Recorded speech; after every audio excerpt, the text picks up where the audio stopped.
पहले जन स्वराज अभियान की शुरुआत हम लोगों ने पश्चिम चंपारण के विद्यालय आश्रम से पदयात्रा के माध्यम से शुरू करी थी। पिछले साल 2 अक्टूबर को उस पूरे अभियान की परिणति के तौर पर, पहले चरण की परिणति के तौर पर बिहार के करीब 1 करोड़ लोगों ने मिलकर एक राजनीतिक दल का गठन किया है जिसका नाम है जन स्वराज। बांका में हम लोग अभी तक पदयात्रा के जरिए नहीं पहुंच पाए हैं, लेकिन मैं बांका में पहले एक बार आया हूँ। लेकिन दल बनने के बाद ये बांका की मेरी पहली यात्रा है, पहली बार मैं यहाँ आया हूँ। आज धौरैया में एक छोटी सभा है। उसके बाद जैसा कि पहले से घोषित है 20 मई से छपरा, जिसको सारण जिला भी कहते हैं, वहाँ जेपी के गांव खिताब दियारा से बिहार में व्यवस्था परिवर्तन के लिए बिहार बदलाव यात्रा की शुरुआत होगी, जिसमें हर दिन 120 दिन में 240 विधानसभाओं में गांव, पंचायत, ब्लॉक, प्रखंड, हर जगह हम लोग जाने की कोशिश करेंगे। बिहार में बदलाव के संकल्प के साथ बिहार में भी तरक्की हो, बिहार में भी बच्चों के लिए पढ़ाई और रोजगार हो, बिहार में भी सही मायनों में जेपी के सपनों के अनुसार व्यवस्था का परिवर्तन हो।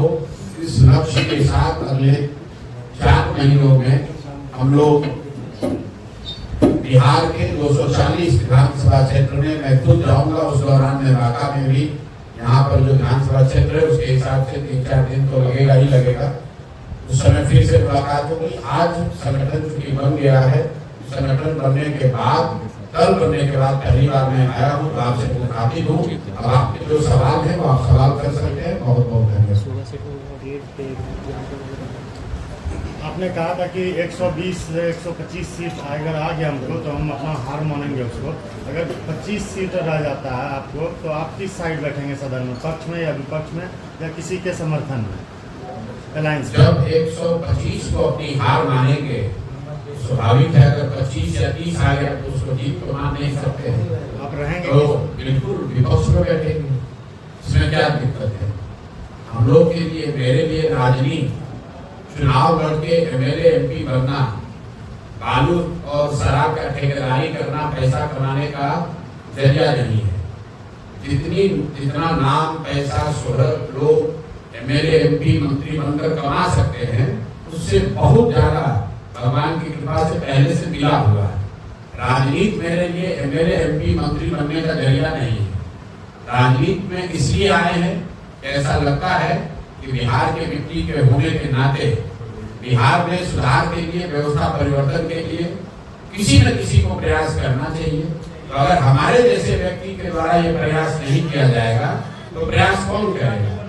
आप लोग या समाज का एक बड़ा वर्ग इस बात की चर्चा कर रहा है कि इस प्रयास को सफलता मिलेगी कि नहीं मिलेगी, जबकि मेरा मानना है कि चर्चा इस बात की होनी चाहिए कि प्रयास होना चाहिए कि नहीं होना चाहिए। क्योंकि प्रयास चाहे हम करें या आप करें, प्रयास आज हो या 10 वर्ष के बाद हो, अगर बिहार में सुधार करना है तो प्रयास तो किसी न किसी बिहार के व्यक्ति को ही करना पड़ेगा। तो पहले प्रयास को देखिए, जांचिए, परखिए। बहुत ज्यादा परिणाम की चिंता किए बगैर कीजिए। परिणाम की चिंता हमेशा करते रहेंगे तो कभी आमूल चूल परिवर्तन वाला प्रयास आप कर ही नहीं सकते हैं। क्योंकि अगर रूटीन आपको परिवर्तन चाहिए तो वो करने के लिए पहले से राजनीति चल ही रही है। तो आपको ये तय करना है कि जो प्रयास जन स्वराज के तहत किया जा रहा है, क्या ये प्रयास बिहार के हक में है, बिहार के भले के लिए है, और उस पर टीका टिप्पणी जायज है। परिणाम क्या होगा ये तो ऊपर वाले के हाथ में है, भविष्य के गर्भ में है। लेकिन ईमानदारी से किया हुआ प्रयास, ये हम लोग को ये बताया गया है कि ईमानदारी से किया हुआ प्रयास कभी विफल हो नहीं सकता है। इसलिए जन स्वराज को भी सफलता मिलनी ही मिलनी है। बिहार की भी किस्मत आज नहीं तो कल बदलेगी ही बदलेगी। वो दिन आएगा ही आएगा जब बिहार भी दूसरे राज्यों की तरह विकास की दौड़ में शामिल हो, यहाँ के बच्चे भी शिक्षा, रोजगार के दौड़ में आगे रहे। ये स्थिति हमेशा, आज की जो स्थिति है, हमेशा नहीं बनी रह सकती है। इसलिए जन स्वराज का ये प्रयास आपको उसी नजरिए से देखना चाहिए। आतंकवादी हमला हुआ, उसमें हिंदू मुसलमान की बात हो रही है, लेकिन ये बात नहीं हो रही है कि जिम्मेवारी किसकी है। आप इस पे क्या कहना चाहेंगे? देखिए, भाजपा ने एक बात पिछले 8-10 वर्ष में बड़े मैं कहूँगा बखूबी किया है कि कोई भी ऐसी घटना होती है तो सरकार डिफेंसिव नहीं है। कोई दूसरी सरकार होती, कोई दूसरा प्रधानमंत्री होता तो विपक्ष उस पर सवाल करता कि भाई आपकी गलती से इतनी बड़ी घटना हो गई। यहाँ पर विपक्ष ही डरा हुआ है कि कहीं गलती से कुछ पूछ रहे हैं कि बस पूरा समाज पोलराइज कर दे। भाई घटना हुई है, बिल्कुल निंदनीय है।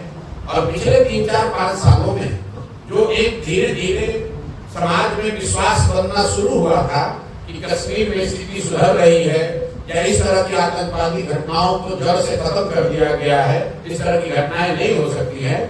2 दिन पहले हुई विभत्स घटना ने इसको फिर से बताया है कि आतंक और आतंकवादियों की जड़ें जो हैं वो गहरी हैं और वो लड़ाई अभी खत्म नहीं हुई है। और सिर्फ राजनीतिक भाषणबाजी और नारेबाजी से ऊपर उठकर इस पर और काम करने की जरूरत है। ये 2 दिन के पहले की घटना ने बताया है। बात किसी जाति, धर्म, पक्ष विपक्ष का नहीं है।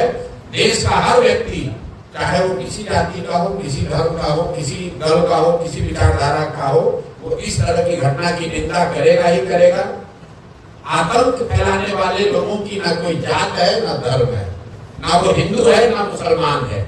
आज से 15-20 साल पहले पंजाब में जो खालिस्तान की गतिविधि चल रही थी, खालिस्तान आंदोलन चल रहा था, तो हमने आप में से कई लोगों ने देखा सुना होगा कि बसों से हिंदुओं को उतार कर मारा जाता था। वहां पर तो मारने वाले मुसलमान नहीं थे। तो चाहे मारने वाला सिख हो, हिंदू हो, मुसलमान हो, अगर कोई हिंसा करता है, नेता पर गोली चलाता है तो वो अपराध है, जघन्य अपराध है, उसकी निंदा होनी चाहिए। ऐसा कुकृत्य करने वालों को हर संभव, हर तरह से कड़े से कड़ा सजा का प्रावधान करना चाहिए। मोदी जी का बिहार दौरा है, क्या कहेंगे? मोदी जी का बिहार दौरा है तो ये कहेंगे कि मोदी जी विकास के लिए बिहार में क्या कर रहे हैं, नहीं कर रहे हैं, इस पर तो चर्चा हो न हो। मोदी जी से आग्रह ये करेंगे कि कम से कम देश के सबसे गरीब और पिछड़े राज्य बिहार में लोगों के पैसा से प्रचार करना बंद कीजिए। आज मोदी जी आ रहे हैं, आपने देखा होगा सरकार ने बाकायदा ऑर्डर जारी किया है कि पंचायती राज से जुड़े हुए जितने पदाधिकारी हैं, जनरल एडमिनिस्ट्रेशन से जुड़े हुए पदाधिकारी सरकारी खर्चे पर, मतलब आपके हमारे पैसे से पूरे बिहार से लोगों को इकट्ठा करके मधुबनी ले जा रहे हैं। अब आप बताइए कि आप प्रधानमंत्री हैं, भाजपा देश की सबसे धनी पार्टी है, अगर आपको लोगों से संवाद करना है तो गरीब बिहार के लोगों के पैसे से क्यों प्रचार कर रहे हैं? दूसरी बात, आज मोदी जी आ रहे हैं तो आपके माध्यम से मेरा एक ही सवाल होगा कि मोदी जी 2015 में आरा की सभा में उन्होंने घोषणा की थी कि बिहार के लिए वो 1,25,000 करोड़ का पैकेज दे रहे हैं।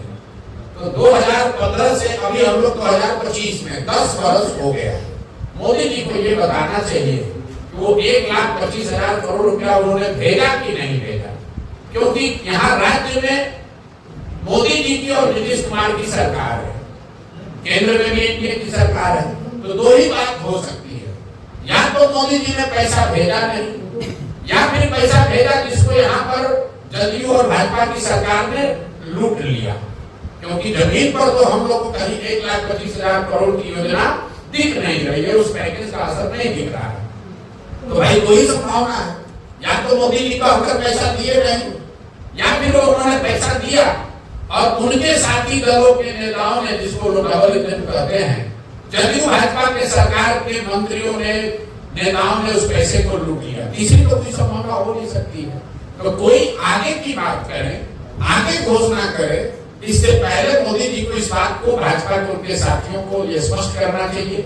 और आप लोगों से भी आग्रह करूंगा, मोदी जी तो आपसे मिलेंगे नहीं, प्रधानमंत्री हैं, लेकिन कम से कम जदयू और भाजपा के जो नेता मिले उनसे ये सवाल जरूर पूछिएगा कि सर वो 1,25,000 करोड़ आया नहीं कि आया और उसको आप लोगों ने सब मिलकर अधिकारियों के साथ लूट लिया, हुआ क्या, ये तो बताओ। व्यवस्था परिवर्तन की बात की जाती है, आपकी सरकार आई तो पहले कौन सी व्यवस्था का परिवर्तन किया जाएगा? सबसे पहली जो व्यवस्था का परिवर्तन किया जाएगा वो साल भर में यहाँ पर पलायन को रोकने का हर संभव प्रयास किया जाएगा, पलायन को रोक दिया जाएगा। जो पहली घोषणा है कि नाली गली जब बने तब बने, स्कूल अस्पताल जब सुधरेगा तब सुधरेगा, लेकिन साल भर के अंदर यहाँ से युवाओं का पलायन बिल्कुल रोक दिया जाएगा।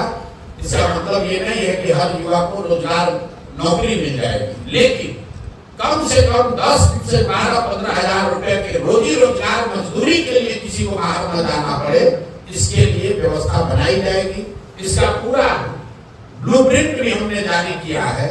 इसको कैसे किया जाएगा, इसको करने के लिए हर साल बिहार के बैंकों के द्वारा जो 2-2.5 लाख करोड़ रुपया बिहार के लोगों का दूसरे राज्यों में भेजा जा रहा है, उसको रोका जाएगा। जब पूंजी का पलायन रुकेगा तो बुद्धि का पलायन रुकेगा।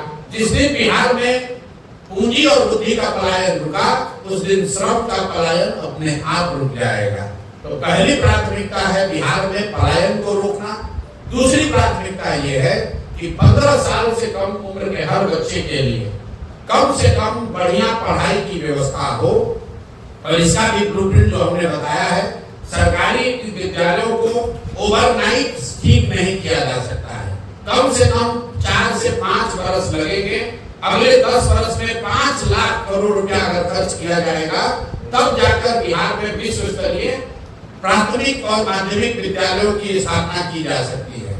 लेकिन 10 वर्ष में वो काम किया जाए, तब तक लोगों की पढ़ाई तो रुक नहीं सकती है। तो जन स्वराज ने घोषणा की है कि जब जन स्वराज की व्यवस्था बनेगी तो हर गरीब व्यक्ति को, हर गरीब परिवार को ये अवसर होगा कि अगर सरकारी विद्यालय आपके एरिया में ठीक नहीं है, वहां सिर्फ खिचड़ी बट रही है, वहां पढ़ाई नहीं हो रही है, तो आप अपने बच्चे को प्राइवेट स्कूल में भेजिए और उसका फीस, एक रेगुलेटेड फीस सरकार की ओर से आपके लिए भरा जाएगा, ताकि गरीब से गरीब का बच्चा भी बेहतर स्कूल में पढ़ सके। ऐसा इसलिए कि जन स्वराज का मानना है कि 15 साल से कम उम्र के बच्चों को इतनी अच्छी शिक्षा मिलनी चाहिए कि वो आगे चलकर व्यवस्था पर बोझ न बने। तो पलायन रोकना पहली प्राथमिकता है, बच्चों की शिक्षा को सुधारना दूसरी प्राथमिकता है, और जो तीसरी बात हम लोग कह रहे हैं कि 60 साल से ज्यादा उम्र के हर महिला पुरुष को, जिसको सिर्फ 400 रुपया पेंशन मिल रहा है, जिसमें दिव्यांग और विधवा भी शामिल हैं, वो जीवन का बेसिक चीज उनको हासिल हो, इसके लिए उनको 400 के बजाय कम से कम 2000 रुपया मासिक पेंशन जरूर मिल जाए। पलायन रोकने के लिए 2 और बातें हम लोगों ने कही है। एक तो पूंजी का पलायन रोकना, दूसरा मनरेगा को सीधे कृषि से जोड़ना, ताकि कृषि से जुड़े हुए मजदूर हरियाणा पंजाब न जाए। यहाँ के किसान एक और मजदूरों के लिए संघर्ष कर रहे हैं, और यहाँ से मजदूर जाकर पंजाब और हरियाणा में काम कर रहे हैं। और तीसरी बात कही गई है कि हर महिला को जो स्वरोजगार करना चाहती है, आज जीविका के नाम पर भारी भ्रष्टाचार हो रहा है, उनको लॉलीपॉप दिखाया जा रहा है जिससे रोजगार मिलेगा। जन स्वराज की सोच है कि इनको कोई समूह के बगैर सीधे सरकारी गारंटी पर बैंकों से कर्ज मिले, और उस कर्ज पर 30% नहीं 4% ब्याज लगे, ताकि हर महिलाएं रोजी रोजगार कर सके।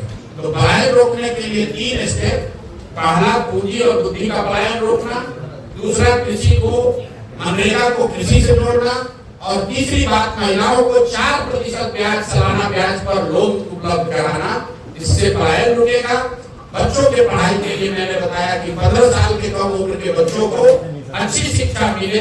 जब तक सरकारी विद्यालय का क्वालिटी न सुधरे, तब तक उनको प्राइवेट में पढ़ने की सुविधा दी जाए, और बुजुर्गों के लिए कम से कम 2000 रुपए मासिक पेंशन की व्यवस्था की जाए। मोटे तौर पर जन स्वराज के बिहार विकास के ये 3 मूल मंत्र है: शिक्षा, रोजगार और सम्मानजनक जिंदगी।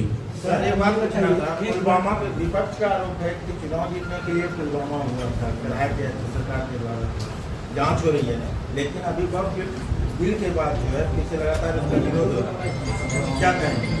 देखिए, बदलने के लिए राजनीतिक जो लोग राजनीति करते हैं, जो राजनीतिक दल हैं, वो आरोप प्रत्यारोप लगाते रहेंगे। हम और आप नहीं जानते हैं कि पुलवामा की सच्चाई क्या है। बहुत सारे लोग उसका दोषारोपण सरकार पर करते हैं। सरकार का अपना पक्ष है, लेकिन जब तक कोई बात प्रमाणित तौर पर जनता के बीच में न हो, इस तरह के आरोप प्रत्यारोप लगाना मुझे लगता है कि वो ठीक नहीं है। आतंकी हमले के मामले में देश को एकजुट होना चाहिए, ये गलत है और गलत का साथ किसी भी नजरिए से नहीं किया जा सकता है। उसका कारण चाहे कुछ भी बताया जाए। जहां तक भाजपा का सवाल है, ये लोग चाहे वो पुलवामा की बात हो या आतंकवादी का जनरल मामला हो, इसको धर्म से जोड़कर समाज में विद्वेष फैलाने की इनकी जो नीति और सोच है, उसका नुकसान है और उसका भी विरोध उतनी मजबूती से होना चाहिए जितना विरोध पहले की इम्पीचमेंट पॉलिटिक्स का होता है। अगर भाजपा वाले ये कर रहे हैं तो निश्चित तौर पर उनकी गलती है, उसका विरोध होना चाहिए। सरकार अगर बनती है तो भ्रष्टाचार पर आप क्या? हमने पहले कहा है कि हम उन नेताओं में से नहीं हैं तो ये कहे कि हमारी सरकार बनेगी और कल भ्रष्टाचार खत्म हो जाएगा। हम इस तरह की बात नहीं करते। भ्रष्टाचार खत्म करने के लिए, भ्रष्टाचार पर अंकुश लगाने के लिए जनसुराज ने 4 स्टेप प्रोसेस बताया। आपने देखा इस देश में एक आंदोलन अन्ना का शुरू हुआ जिसमें बताया गया कि जन लोकपाल करके कानून बन जाएगा, भ्रष्टाचार खत्म हो जाएगा। जिन लोगों ने आंदोलन किया वही भ्रष्टाचार के मामले में जेल में गए। तो मैं ऐसा नहीं समझता हूँ कि कोई एक व्यक्ति या एक कोई कानून, एक कोई अधिकारी भ्रष्टाचार को रोक पाएगा। दुनिया भर में जिन देशों ने भ्रष्टाचार पर अंकुश लगाया है, उनसे अगर आप सीखे तो बिहार के लिए जनसुराज ने भ्रष्टाचार रोकने के लिए 4 बातें बताई। पहला, सही और ईमानदार, जहां तक हो सके सही और ईमानदार जनप्रतिनिधियों का चुनाव। अगर आप बालू माफिया, शराब माफिया, ठेकेदारों को, बदमाशों को, लुटेरों को, गुंडों को चुनकर सरकार में बैठाएंगे तो उससे आप ईमानदारी की अपेक्षा नहीं कर सकते। दूसरी बात कही गई, सत्ता और संसाधन का बड़े पैमाने पर विकेंद्रीकरण।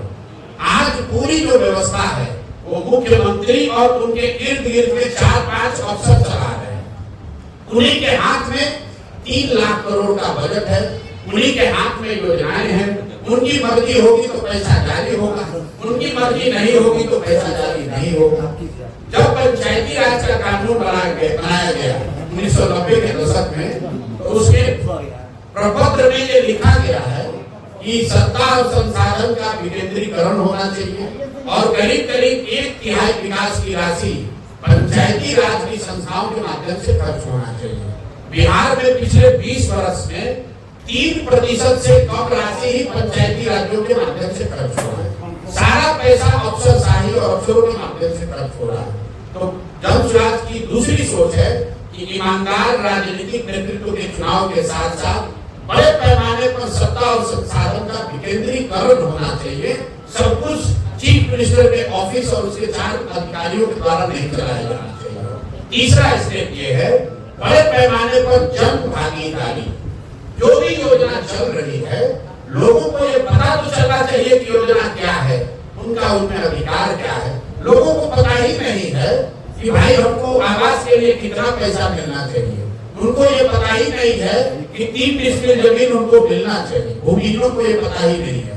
आपको ये पता ही नहीं है कि हमको आरोग्य कार्ड कहाँ से मिलेगा या किसानों की स्वनिधि का पैसा कब मिलेगा। तो जब भागीदारी न होना भी बड़ी परेशानी है। और चौथा और अंतिम बात, बड़े पैमाने पर टेक्नोलॉजी का इस्तेमाल। जैसे आप देख रहे हैं, पहले बिजली का बिल का बहुत चोरी होता था। जब से स्मार्ट मीटर आ गया, प्रीपेड आने से लोगों को दिक्कत है, लेकिन स्मार्ट मीटर आने के बाद से बिजली चोरी में कमी आई है। अब आप देख लीजिए, यहाँ नल जल योजना की बात होती है। नल जल योजना में आज तक 25,000 करोड़ रुपया खर्च होने के बाद पता ही नहीं चल रहा है कि कहाँ योजना बनी, कहाँ चालू है, कहाँ बंद है। अगर 25,000 करोड़ रुपया में से कुछ पैसा लगाकर स्मार्ट मीटर इन सारी योजनाओं में लगाया गया होता तो पटना में बैठे बैठे आपको पता चलता कि कब मोटर ऑन हुआ, कितना पानी निकला, पानी कहाँ तक पहुंचा। तो ये 4 स्टेप प्रोसेस है बिहार में भ्रष्टाचार रोकने का। ईमानदार जनप्रतिनिधियों का चुनाव, दूसरा सत्ता और संसाधन का बड़े पैमाने पर विकेंद्रीकरण, तीसरा सरकारी योजनाओं में जन भागीदारी और चौथा बड़े पैमाने पर टेक्नोलॉजी का, तकनीक का उपयोग। इन चारों चीजों के समायोजन से भ्रष्टाचार पर बड़े स्तर पर अंकुश लगाया जा सकता है। आपने सभी सीटों पर चुनाव लड़ने की घोषणा की है और सभी पार्टियां लगभग जातिगत समीकरण साथ है, आपका क्या रहेगा? आपका उम्मीदवार चुनने में आपकी क्या ये रहेगी? देखिए, ऐसा है, अगर आपका जन्म हुआ है तो आप किसी न किसी जाति के हैं, और समाज में अगर जाति एक मुद्दा है तो राजनीति में भी जाति होगी ही होगी। जन स्वराज की सोच ये है कि टिकटों का डिस्ट्रीब्यूशन या पार्टी में पदों का डिस्ट्रीब्यूशन जाति के आधार पर ना होकर क्षमता के आधार पर होना चाहिए। लेकिन अगर मान लीजिए कि बिहार में 243 लोगों को जन स्वराज से टिकट मिलना है और 1000 से ज्यादा लोग काबिल है या उस पद के लिए, उस मनोनयन के लिए इच्छुक है, तो उन 1000 काबिल सही लोगों में से बंटवारा कैसे किया जाएगा? उसके लिए कहा गया कि जिस जाति की जितनी संख्या है उस जाति के उतने काबिल लोगों को लाकर टिकट दिया जाएगा।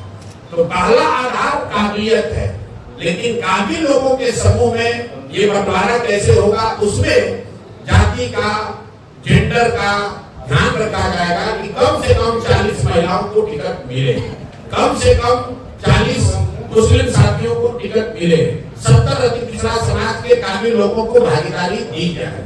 जाति आधार नहीं है, आधार काबिलियत है, लेकिन काबिल लोगों के समूह में से अगर बंटवारा करना है तो कुछ न कुछ तो उसका ऑब्जेक्टिव आधार होना चाहिए, इसलिए उसको रखा जाएगा। सर, बिहार की राजनीतिक जमीन पे जो मौजूदा पार्टियों द्वारा जातिगत समीकरण साधा गया है, उसको आप अपने मैनिफेस्टो के तीर से कैसे मतलब जकड़ियों को तोड़ेंगे? और दूसरी बात कि नीतीश कुमार के पास ब्रह्मास्त्र है जीविका दीदियों का, उसका सामना आप कैसे अपने मैनिफेस्टो से कर पाएंगे? भाई, हम तो जहाँ 2 साल पैदल चले, हमको तो कोई जीविका दीदी बहुत खुश नजर नहीं आई। सरकारी खर्चे पर सरकारी अफसरों का या सेमाई गवर्नमेंट ऑफिस लोगों का एक आर्डर बनाकर उनसे प्रचार करना, उनसे वोट लेना, ये कोई नीतीश कुमार पहले व्यक्ति नहीं है। बहुत दलों ने, बहुत नेताओं ने ऐसा ट्राई किया है। जब जनता का मूड बदल जाए तो ये कोई काम आने वाला नहीं है। मान लीजिए कि उन्होंने विकास मित्र और टोला सेवक बनाए, अगर विकास मित्र और टोला सेवक उनसे सरकार से सैलरी पा रहे हैं और शायद जदयू की मदद करना भी चाहे, ये अगर सच्चाई है तो ये भी तो सच्चाई है कि 50 लाख दलित महादलित परिवार को जो 3 डिसमिल जमीन मिलनी थी, उन 50 लाख लोगों में सिर्फ 2.34 मतलब 2.25 लाख लोगों को ही वो जमीन मिली है। आज 20 वर्ष के नीतीश कुमार के शासन के बाद दलित परिवारों को सिर्फ 2,34,000 परिवारों को ही 3 डिसमिल जमीन मिली, जबकि 2006 में नीतीश कुमार ने कहा था कि हर दलित महादलित परिवार के भूमिहीन लोगों को घर बनाने के लिए 3 डिसमिल जमीन दे दिया जाएगा। तो अगर उन लोगों को जमीन नहीं मिली है तो सरकारी कर्मचारी कुछ भी कर ले, उसका असर होने वाला नहीं है। वो लोग नीतीश के खिलाफ ही वोट देंगे, चाहे वो जीविका दीदी हो या टोला सेवक हो, विकास मित्र हो या सरकार के दूसरे पदाधिकारी हो। शराबबंदी बिहार में सबसे बड़ा मुद्दा बना हुआ है, आपके द्वारा इस पे क्या स्टैंड है? और अगर आपका शराबबंदी को हटाने का अगर प्रक्रिया है तो क्या आपको वोट बैंक खरीदने का, महिला वोट बैंक काफी हद से जुड़े हुए हैं? जन स्वराज इन चीजों को वोट बैंक के नजरिए से नहीं देखता। मैंने शुरुआती दिनों में ही कहा है कि इस अभियान में मैंने एक संकल्प लिया हुआ है कि जो मुझे सही लगता है उसको बोलेंगे, चाहे उसका वोट बैंक पर पॉजिटिव असर पड़ेगा लेकिन मुझे ऐसा लगता है कि पहली बात तो ये समझिए कि शराबबंदी से ज्यादा हमारा विरोध शराबबंदी के उस कानून से है जिसमें दुकान बंद है और होम डिलीवरी चालू है। शराबबंदी अगर हो तब तो उसको हटाने और रखने की बात है। बिहार में शराबबंदी नहीं है, बिहार में शराबों की दुकान बंद है, होम डिलीवरी चल रही है और यहाँ के समाज का, यहाँ के लोगों का, बिहार सरकार का, आपका, हमारा इस गलत कानून की वजह से करीब 20,000 करोड़ रुपया का हर साल नुकसान हो रहा है। ये पैसा कहाँ जा रहा है? ये पैसा जा रहा है शराब माफिया के पास, ये पैसा जा रहा है अफसर और नेताओं के पास। और सबसे बड़ी बात, जो युवा यहाँ पर अभी आप देख रहे होंगे, पहली बार बिहार में पिछले 2-3 साल में सूखा नशा इतने तेजी से बढ़ा है कि मैं आपको बता रहा हूँ, अगर ये कानून नहीं हटाया गया तो 2-4-5 साल में जैसे आपने उड़ता पंजाब पिक्चर देखी थी, वैसे आप उड़ता बिहार देखिएगा, क्योंकि हर गांव में लड़के सूखा नशा की ओर अग्रसर है। वो आप हटाएंगे? अरे पहले बोला 1 घंटा में, सोचेंगे नहीं, सरकार बनी 1 घंटा के अंदर शराबबंदी को उठाकर कूड़ादान में फेंक देंगे। बहुत बहुत धन्यवाद।